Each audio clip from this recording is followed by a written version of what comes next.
Нефроуретректомии справа с устьем правого мочеточника, региональная диссекция.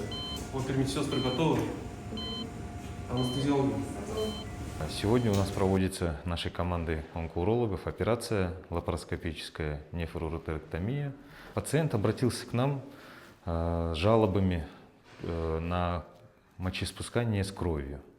Далее он обследован, выполнены все необходимые обследования и выявилось злокачественное образование в правой почке.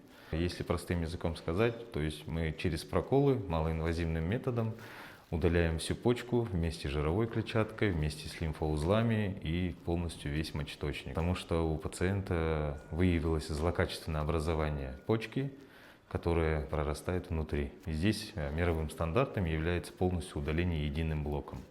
Эти операции у нас проводятся очень часто. Ее преимущество в том, что этими проколами мы сокращаем срок госпитализации и активизации пациента. То есть пациент на следующий день уже просыпается, встает, двигается, уже как полноценной жизнью живет. Выписывается в среднем около 5 дней. После таких операций с такими диагнозами люди считаются практически здоровыми, находятся в третьей клинической группе. То есть они просто проходят ежегодно наблюдение по месту жительства. И дальнейшего какого-то лечения специального не требуется.